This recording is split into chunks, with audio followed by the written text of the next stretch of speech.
Hello, ladies and gentlemen, it's me, the Piss Man. You know, move this over here. I'm moving OBS. If there's no video, it's fine. If there is, it's fine.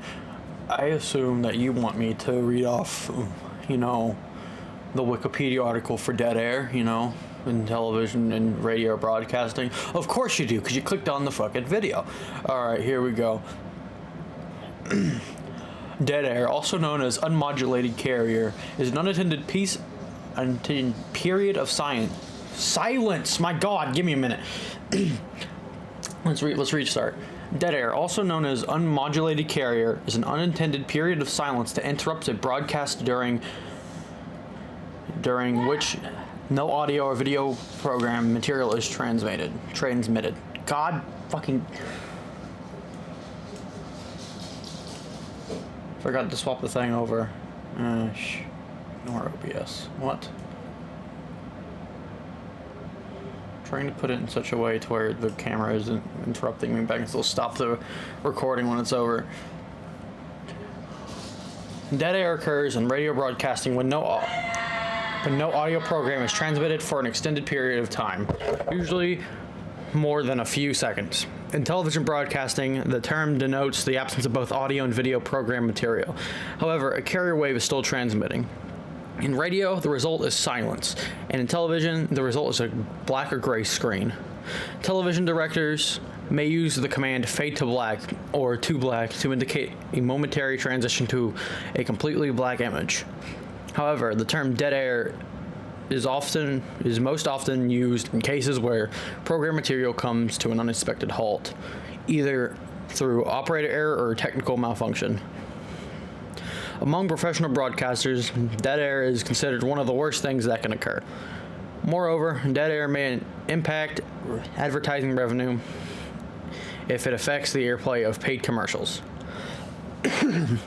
The term dead air does not refer to a broadcast transmitter that is intentionally shut down, i.e. closed, signed off, or off the air by a control operator.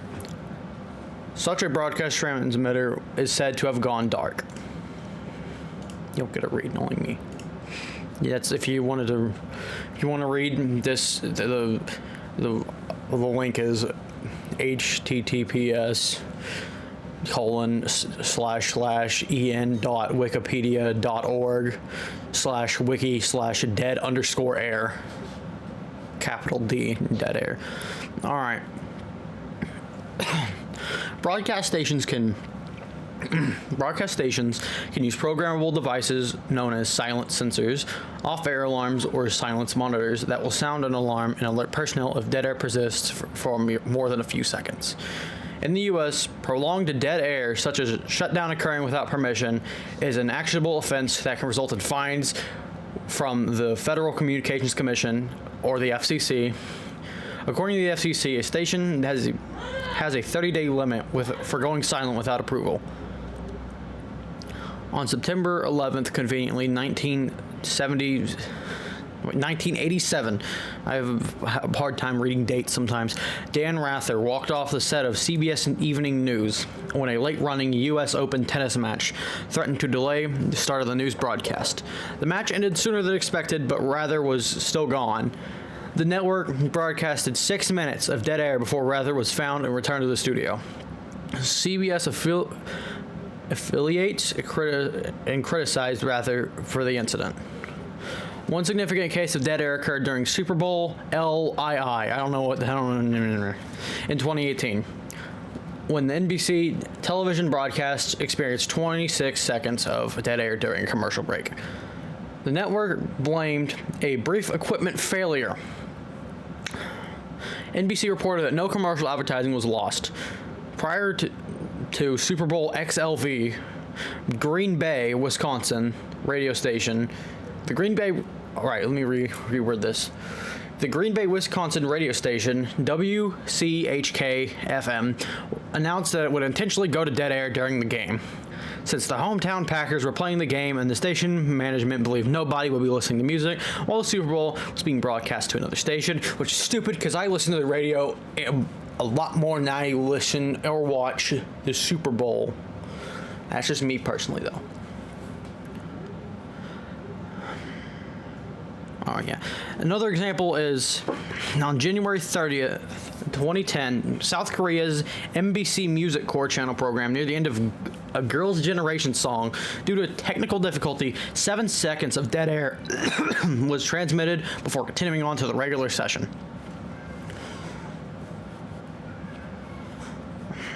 Many broadcasters install a silence detector independently, operating from their... Oh my God, let me start this again. Many broadcasters install a silence detector independently operating from their broadcasting headquarters.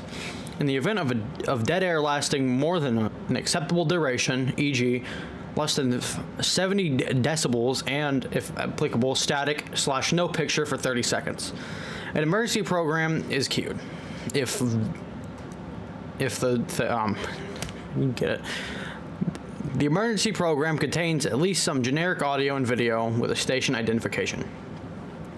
Stations usually play a loop of music, and the playlist is fixed so staff listening in to their own station can recognize the pattern of titles and infer how long the outage has already lasted. Take action to fix the program. The reason I'm doing this is because I'm trying to practice to read correctly without having to stop as much as I have to do, because I'm just screw up whenever I have to read off something, apparently. I can never do it, apparently. Apart from providing a safeguard in the event of an unscheduled interruption, like a fire in the building or technical issues, this mechanism may be used deliberately during programmed blackouts caused by strikes of technicians, journalists, and producers. When staff of the French Public Broadcasting Network, Radio France, went on strike in September 2020. A pre-taped message informing listeners that no service is available due to industrial action was inserted into the loop. Alright, we're going to... people probably already clicked off them 1,000 years ago. Alright, let's see. We're going to go to see also. We're going to look at off the air at some point and radio silence. Probably not both. What happened? What? Why did it pull up that? Alright. How long is this? Pretty fucking long. Oh. Alright, we're just going to go with this.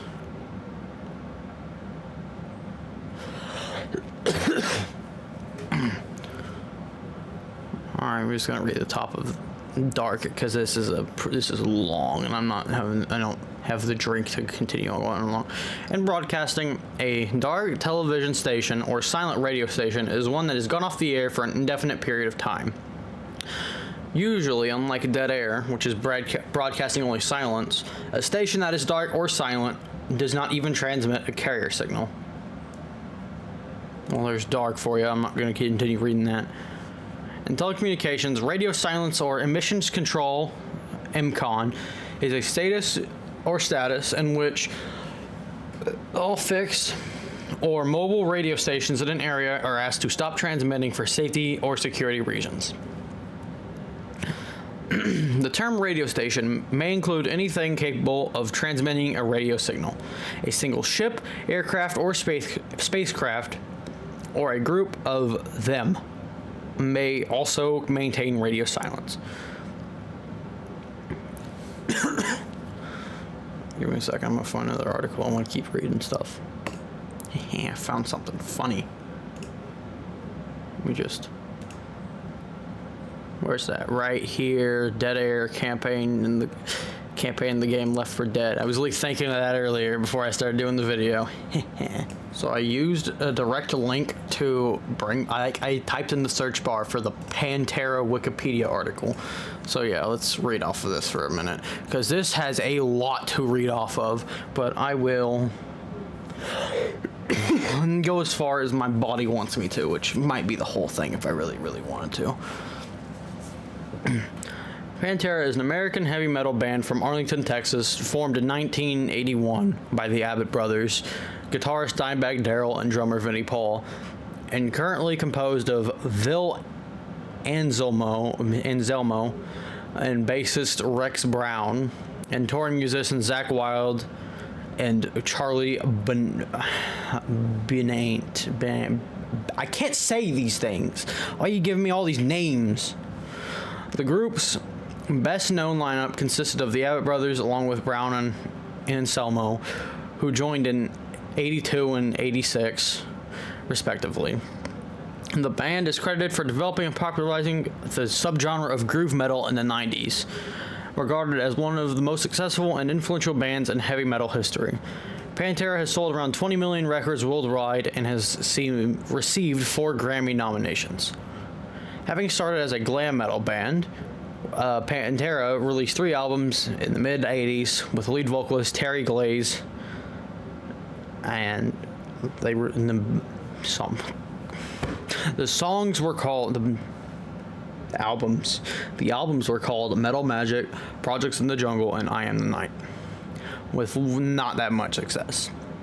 Looking for a new and heavier sound, Pantera recruited Anselmo in 86 and released Power Metal in 88.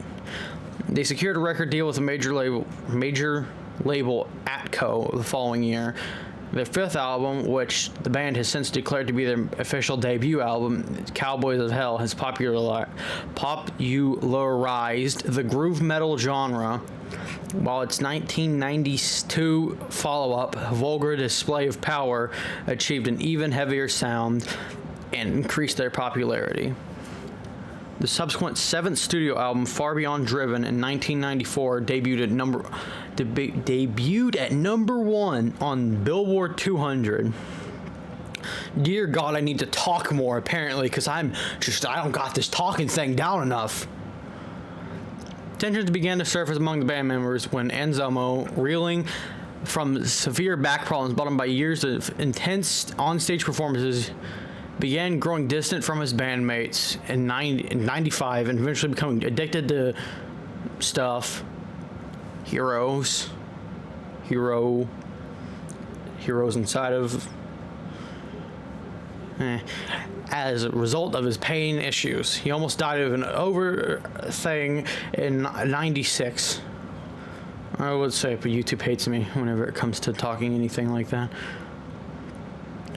These tensions resulted in the recording sessions for The Great Southern Trendkill in 96 being held separately. The ongoing tension lasted for another 7 years, during which only one studio album, Reinventing the Steel, was recorded. Pantera went on a hiatus in 01, but lingering disputes led the band breaking up in 03. The Abbott Brothers went on to form Damage Plan, while Anselmo continued to work on several side projects, including Down, which Brown joined as well. Oh boy, my favorite part, not favorite, but like a part I know the most. On December 8th, 2004, Dimebag Darrell was shot and killed on stage by a mentally unstable fan during a Damage Plan concert, technically at a nightclub in Columbus, Ohio. Finney Paul went on to form Hell Yeah after his brother's death and heart failure in 2018, leaving Brown and Anselmo as the only surviving members in the band's best-known lineup. In July 2022, it was announced that Brown and Anselmo were reuniting in 2023 for Pantera's first tour in 22 years, with Zach Wilde and Charlie, last name, filling in for the Abbott Brothers on guitar and drums, respectively. The new lineup played its first show in 21 years at the Hell in Heaven Festival in Mexico, December 2nd, 2022, and the band's tour will continue into 2025. Everything hurts. Everything hurts. Yeah, I don't want to keep doing this. This is starting to hurt. Like a lot. It's starting to hurt, and I really don't. You see my eyes moving around on the thing because I'm moving the tab.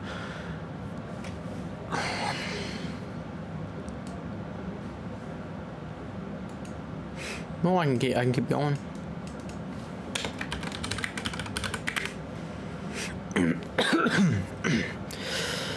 Metallica is an American heavy metal band, and the band was formed in 81 in Los Angeles by vocalist and guitarist James Hetfield, drummer Lars Ulrich.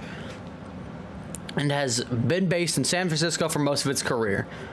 The band's fast tempos, instrumentals, and aggressive musicianship have made them one of the founding Big Four bands of thrash metal, alongside Megadeth, Anthrax, and Slayer. Metallica's current lineup comprises of the founding members and primary songwriters Hetfield and Aldrich, and longtime lead guitarist Kirk Hammett and bassist Robert Trujillo. Guitarist Dave Mustaine, who formed Megadeth after being fired from Metallica, and bassists Ron McGovey, Cliff Burton, and Jason Newsted are former members of the band. I would rather not continue doing this one specifically.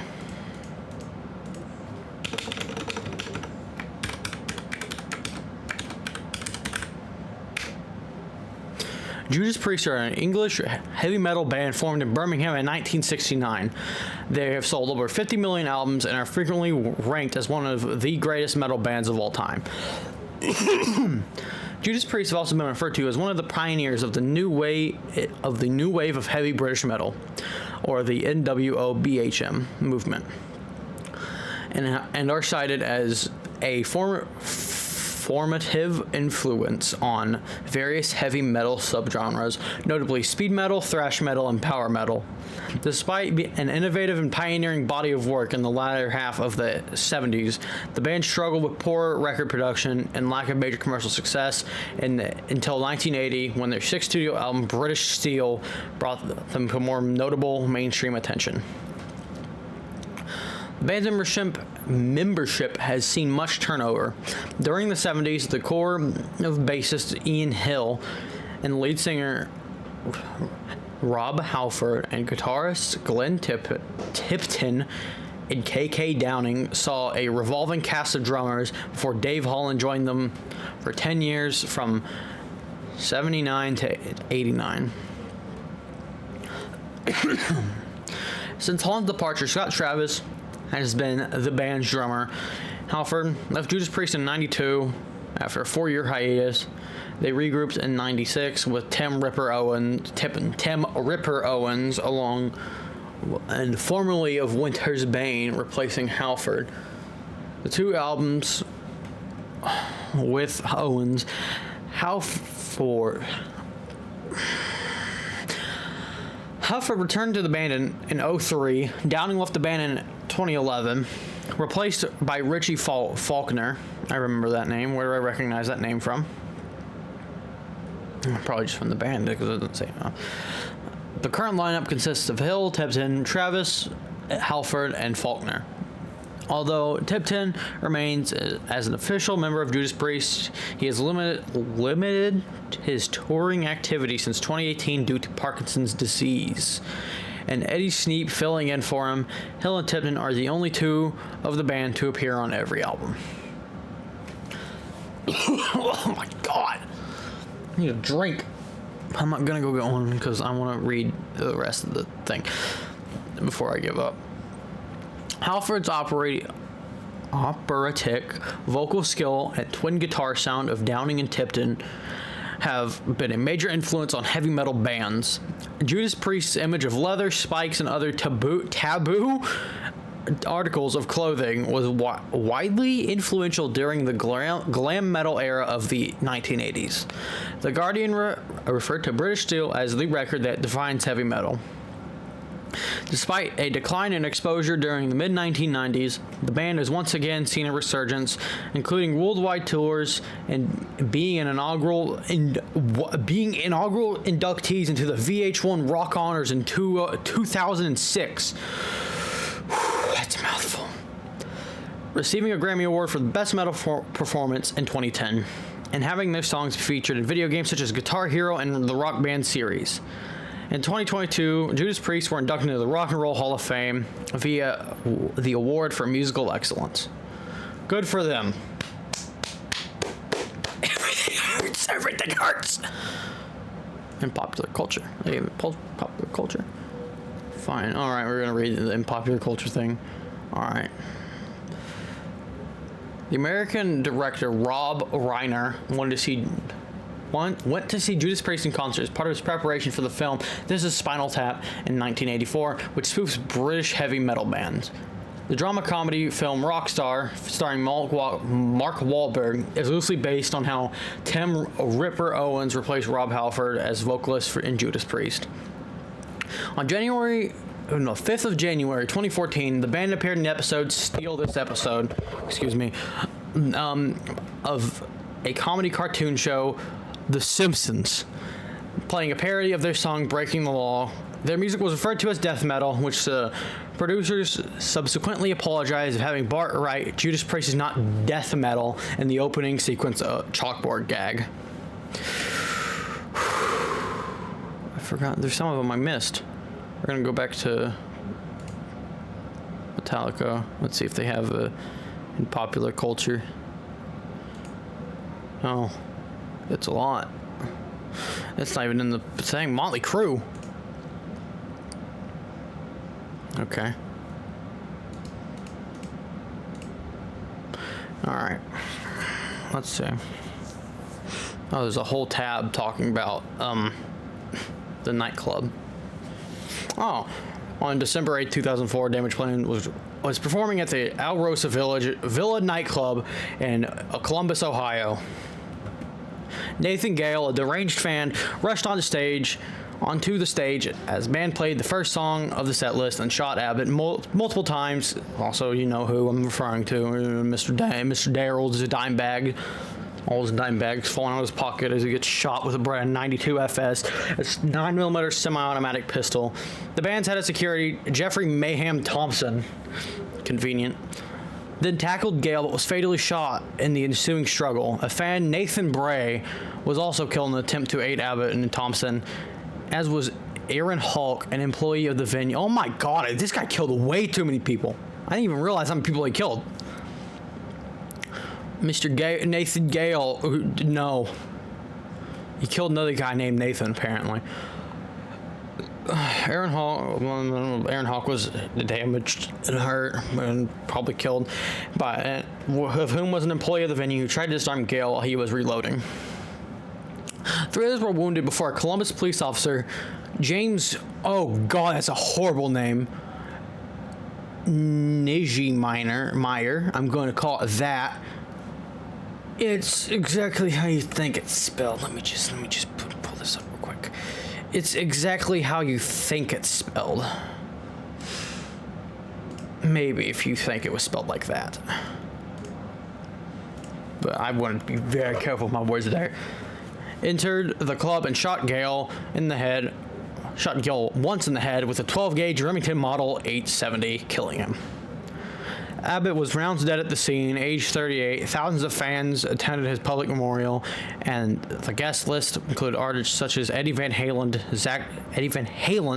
Zakk Wylde, Corey Taylor, Jerry Cantrell, and Dino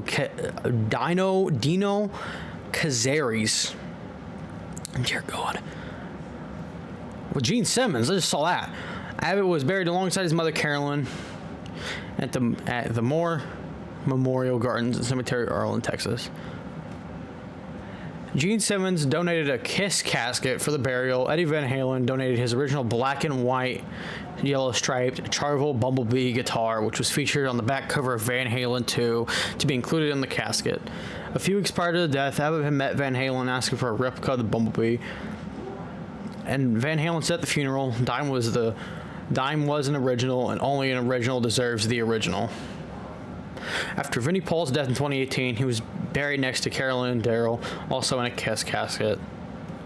In late 2020, a protective fence was installed around the Abbott burial in an effort to stop vandalism, as Darrell's grave has previously been scratched and defaced by other people over the years. In a 2010 review, Vinnie called the vandalism a real respectful thing. The Al Rosa Villa was later demolished in 2021. Fuck you if you tried to vandalize that grave. Just fuck you. It's not a very cool thing to do. I know whoever does that probably doesn't care, but fuck you. Hope someone breaks down into a nightclub while you're there and shoots you like 15 times in the chest with a Beretta 92 FS.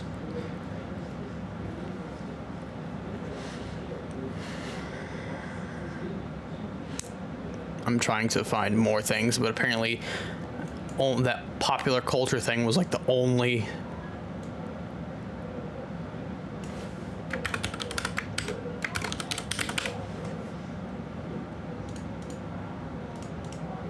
Here we go. Oh my god, this one doesn't have the other thing either. Alright, fine. Huey Lewis and the News is an American rock band based in San Francisco, California. They had a run of hit singles during the 1980s and early 1990s, eventually achieving 19 top 10 singles across Billboard Hot 100, Adult Contemporary, and Mainstream Rock charts. Their sound draws up an earlier pop, rhythm and blues, and doo-wop artists. How do we go from a guy who got shot, killed, and grave vandalized to doo-wop artists? What's the doo-wop artist? And their own material has been labeled as Blue-Eyed Soul, Black Hole Sun, New Wave, Power Pop, and Roots Rock. The band's first two albums were well received, with Huey Lewis's personal charisma as a frontman gaining notice from publications such as the Washington Post, but they struggled to find a wide audience. The most successful album, Sports, was released in '83, along with their album. The album, along with its music videos being featured on MTV, catapulted the group to worldwide fame. Here's the part that makes things. Their popularity significantly expanded when the song The Power of Love was featured in the 1985 film Back to the Future. The Power of Love achieved #1 on the Billboard Hot 100 singles chart and was nominated Academy Award for the Best Original Song at the 58th Academy Awards. The group's 1986 album 4! Produced two further #1 singles and Stuck With You and Jacob's Ladder. The band's other top 10 hits, all from the 80s, include Do You Believe in Love, Heart and Soul, I Want a New Drug, The Heart of Rock and Roll, If This Is It, Hip to Be Square, I Know What I Like, Doing It All for My Baby, and Perfect World. I've heard almost all those songs, and they're pretty good if you like doo-wop artists. I don't know. The group is currently inactive as a performing and recording unit, having all halted touring and recording in 2018 as it was revealed that Huey Lewis had, I don't know how to pronounce that, Meniere's disease, Eminem's disease, and an ear disorder.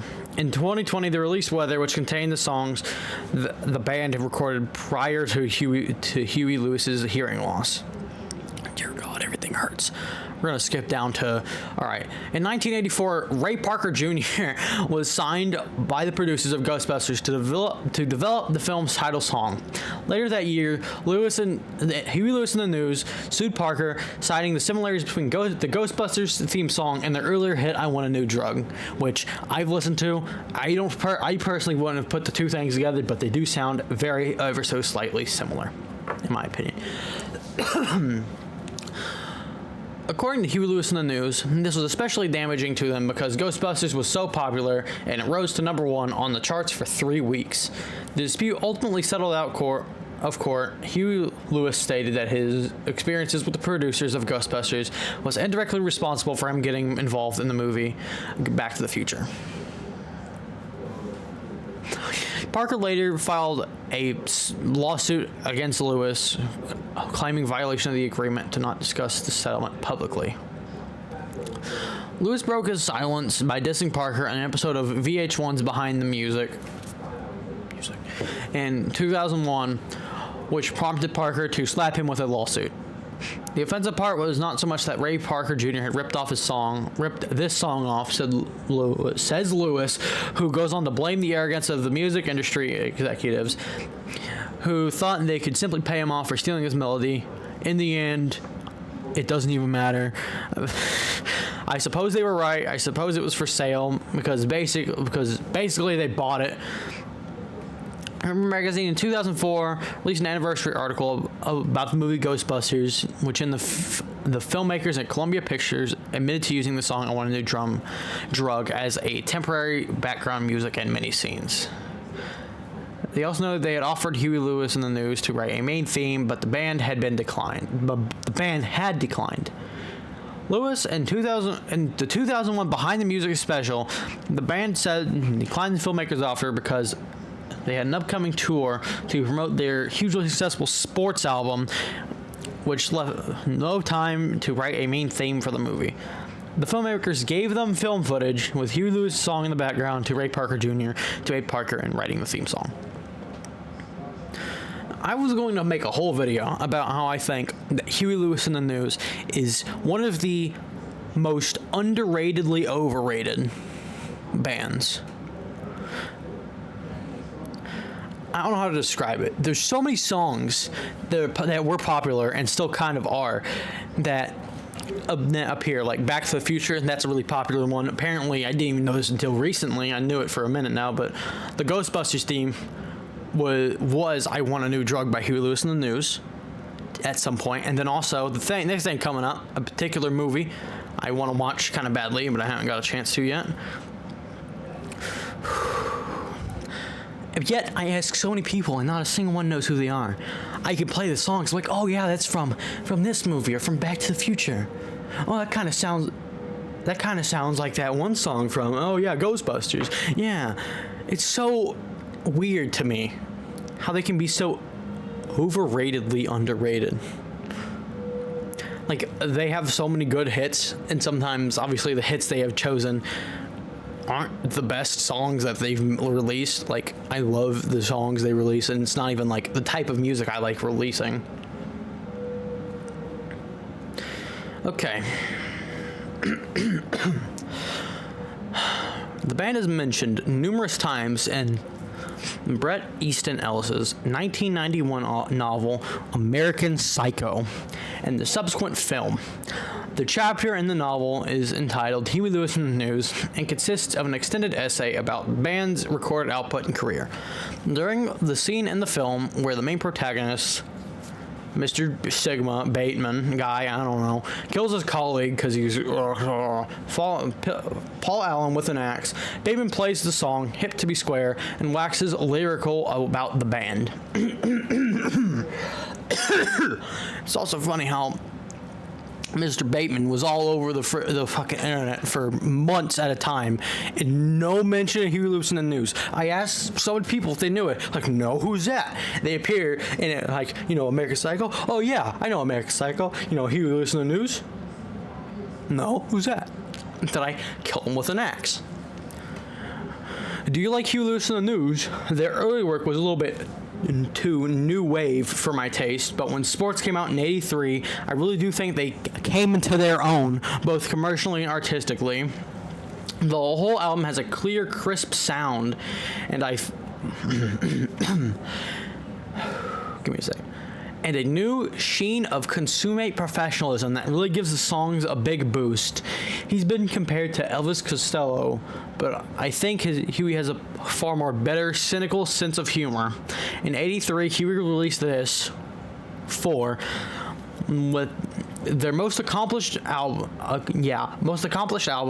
I think their undisputed masterpiece is Hip to Be Square. The song's so catchy, most people probably don't listen to the lyrics, which I don't, because I don't know. I don't want to listen to music to not listen to music sometimes.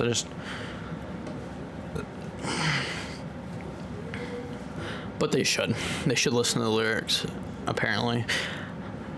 Because it's not just about the pleasures of conformity and the importance of trends, it's also a personal statement about the band itself. Bam, axe to the head. Hit to Be Square was initially intended to be on the soundtrack's album, but was removed from the album due to lack of publishing rights. As a result, Coach COCH Records were forced to recall and destroy approximately 100,000 copies of the film album. COCH Records.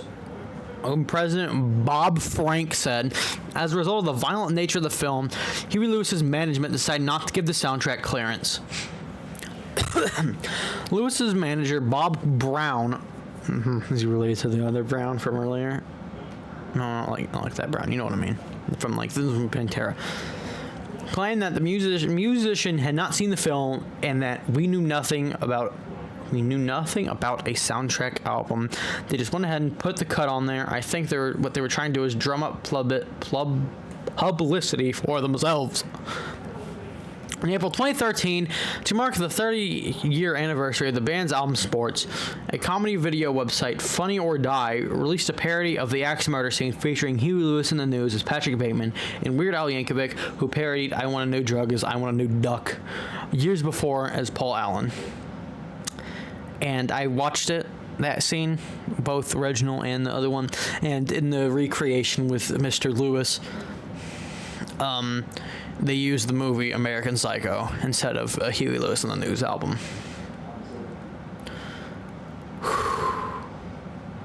God, my throat hurts.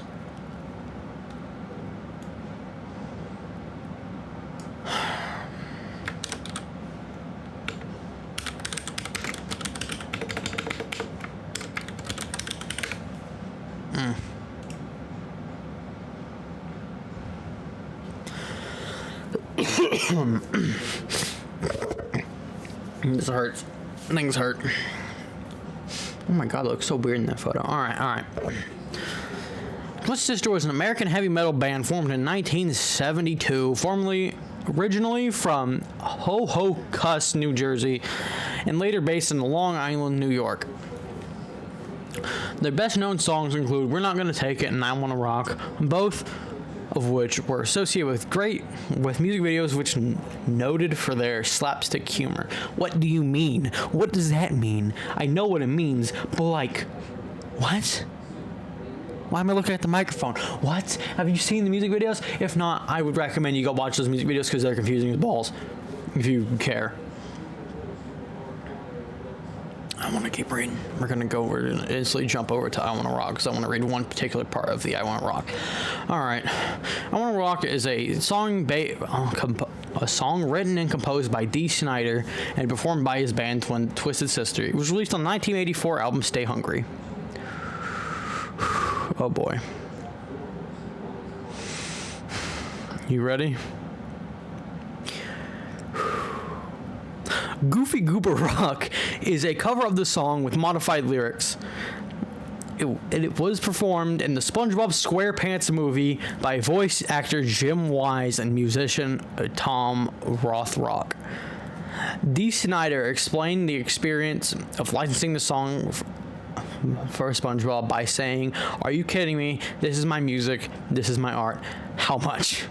They paid me a lot of money. It's called Goofy Goober Rock. God bless SpongeBob SquarePants." The song was released on the album SpongeBob SquarePants Movie, music from the movie and more, and Nerdist ranked Goofy Goober Rock as the 4th best song from the SpongeBob series. Dear God.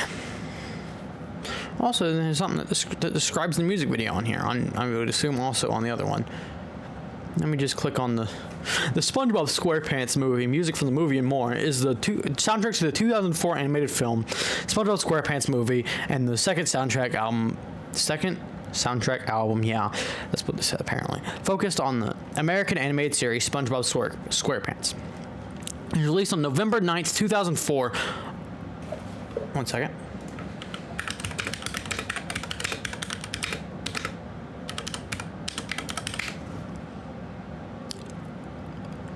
Only a few days before Half-Life 2 came out.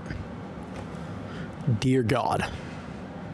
People could listen to Goofy Goober Rock on their CDs before playing Half-Life 2.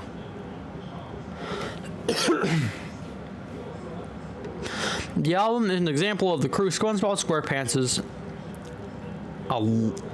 eclectic musical tastes.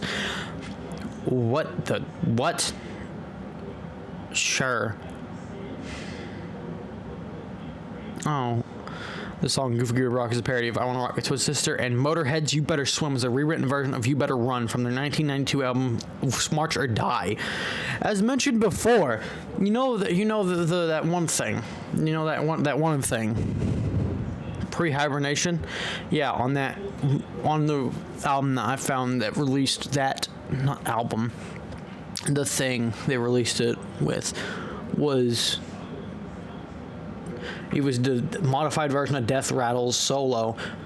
It was also in the SpongeBob death metal thing, also not death metal, and that's how I know who Motorhead is. Motorhead were an English rock band formed in London in 1975 by bassist and lead vocalist Lemmy Kilmister, guitarist Larry Wallace, and drummer Lucas Fox. Lemmy was also a primary songwriter and only constant member. The band are often considered as a precursor to the new wave of British heavy metal, which re-energized heavy metal in the 70s and 80s. Though several guitarists and drummers have played in Motorhead, what on earth? Most of their best-selling albums and singles featured drummer Phil "Filthy Animal" Taylor and guitarist Fast Eddie Clarke. From 1995 until the band's breakup in 2015, the group consisted of Lemmy, Mickey D, and Phil Campbell. What? Oh, Mickey D. My fault, Mickey D. It's not my fault. You got a goofy ass name. Motorhead released 23 studio albums, 10 live recordings, 12 compilation albums, and 5 EPs over a career spanning 40 years. Usually a power trio, they had particular success over the early 80s and several successful singles in the UK Top 40 chart, and the albums Overkill, Bomber, Ace of Spades, and particularly the live album No Sleep Till Hammersmith. Okay, that seems very obviously like a play on like a song I've heard before. Or maybe the other songs to play on this album. I don't fucking know. Cemented Motorhead's reputation as a top-tier rock band. The band are ranked number 26 on VH1's Greatest Artist of Hard Rock. As of 2016, the band has sold more than 15 million albums worldwide. Most often classified as heavy metal, Motorhead had been credited with being part of and influencing numerous musical scenes, thrash metal and speed metal especially. Lemmy, however, has insisted that they were a rock and roll band. He said that they were more common with punk bands, but with their own unique sound. Motorhead is embraced in both punk and metal scenes. Their lyrics typically covered such topics as war, good versus evil, abuse of power, promiscuous stuff, and substances, of which is abused, and most famously, gambling. The Ace of Spades, the last theme being the focus of their hit song, Ace of Spades. Lemmy died on the 28th of December 2015 due to cardiac arrhythmia and congestive heart failure after being diagnosed with prostate cancer. The day after his death, longtime members Dee and Campbell both confirmed that Motorhead had disbanded. By 2018, all three members of Motorhead, its best known lineup, Lemmy, Taylor, and Clarke, had all died. Depressing. Filmography.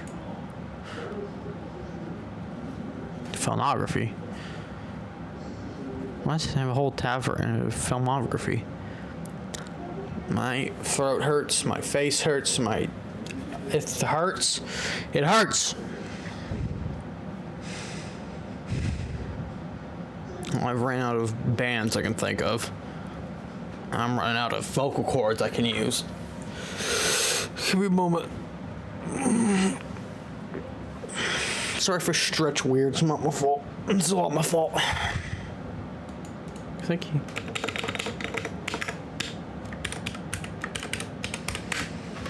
Holy crap, he does. All right. Now this one's gonna get a little weird. How we go from Motorhead to this? I don't know. Jonathan Ryan Jafari, born March 24th, 1990, better known online as JonTron, is an American YouTuber, comedian, and media reviewer. He is best known for his eponymous,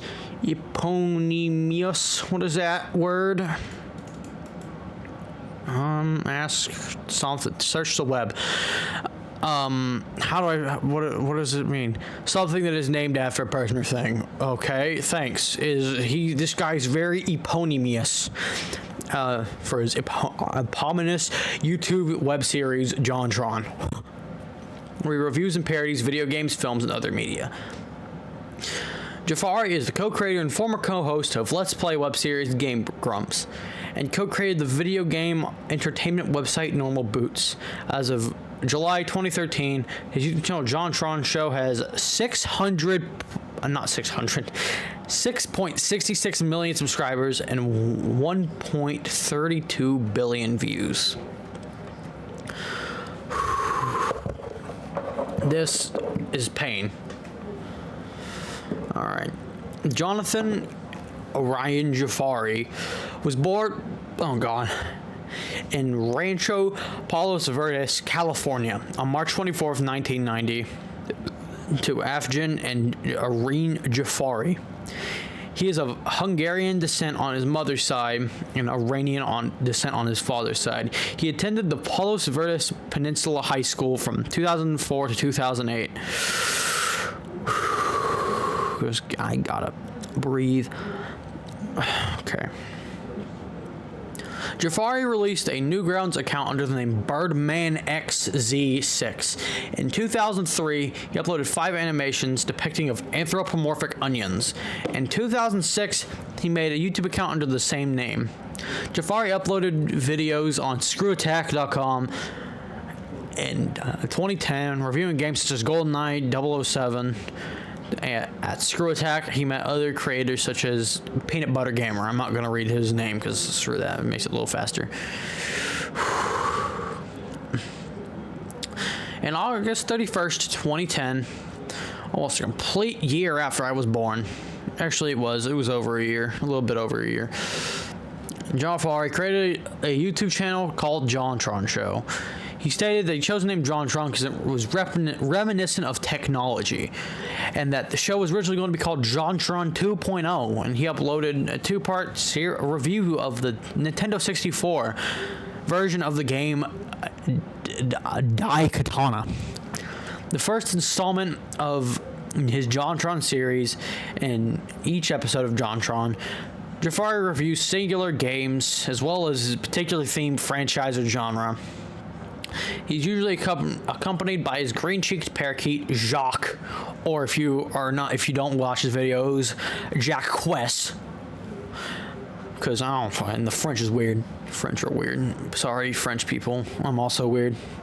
Who speaks with a robotic voice. Jafari usually incorporates elements of sketch comedy into these episodes to display his reactions of the video game he is reviewing. According to Jafari, an episode of the internet gaming web series Game Grumps, Jacques was originally to speak a stereotypical jive voice. Jive. What's a jive voice? Tell me. What did I click? What's a jive voice? Tell me. Google. Tell me. Oh, African American English. Okay. Jive. He was to speak in a jive voice. With American. With what am I? Where am I? Where did I read American? It's not even on the page. I'm losing it. With Jafari's mouth being superimposed onto the character's face. I don't know where I got American from. I still don't know. I'm still trying to worry. I'm worrying. Rather than his eyes glowing red whenever he talked. In his early days, he reviewed video games, showing fondness for Nintendo games, and those developed by British game developer Rare, mainly the games they made during the 90s. He being very critical of the games he made since then, like Star Fox Adventures, Banjo-Kazooie, Nuts and Bolts. Jafari has, Mr. Jonathan has reviewed numerous video game adaptations of popular franchises such as Hercules, Barbie, Home Alone, Star Wars, and Conan the Barbarian, as well as relatively unknown games for the NES such as Monster Party and Takeshi's Challenge. He's also reviewed various unlicensed games, such as particularly based in the Pokemon franchise, as well as the 1997 film Titanic and Disney films. In the latter, he observed China as being farther away from U.S. jurisdiction and much better at Disney bootlegging, and also remarked on unofficial online games based on the company's films. John Tron has occasionally uploaded skits as well as film reviews for his Halloween specials. He has reviewed the anthology horror television series Goosebumps and Are You Afraid of the Dark? Oh my god, how long? It's just gigantic. I want to read the whole thing, but also at the same time, I really, really don't.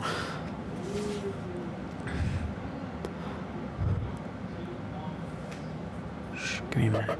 I got things. Things hurt. Everything hurts. Yeah, that's what the Wikipedia says. Oh, I can put it in dark mode? Oh, no, put it back. I mean, I like it on dark mode, but also, God, the transition change made it just darkness. I still have the tab open for dead air. Well, not for dead air specifically, but for the... when I opened the Wikipedia article. So, yeah. So we originally went from dead air to... within, how long has it been? Within an hour, went from talking about dead air on Wikipedia to John Tron on Wikipedia, and also talking about Motorhead, Metallica, December 8th, 2004. Things happen.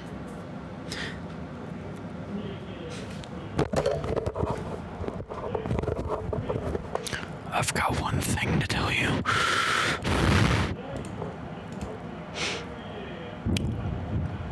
Do you like Huey Lewis in the News? Oh no. That was so far long ago, I had to click so much to go back to it. To read it again. Oh god, I was trying to be funny, I can't, because it's fucking... Alright, do you like Huey Lewis in the News? Their early work was a little too new wave for my taste, but when Sports came out in '83, I really think they came into their own, both commercially and artistically. The whole album has a clear, crisp sound and a new sheen of consummate professionalism that really gives the songs a big boost. He's been compared to Elvis Costello, but I think Huey has a far more bitter, cynical sense of humor.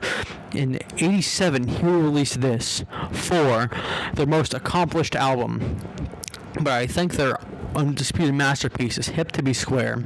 A song so catchy, most people probably don't listen to the lyrics, but they should. Because it's not just about the pleasures of conformity and the importance of trends. It's also about a personal statement for the band itself. Thank you guys for watching, and please don't forget to like, subscribe, and like. Go and hit the JonTron button. Don't forget to go and check on your TV stations.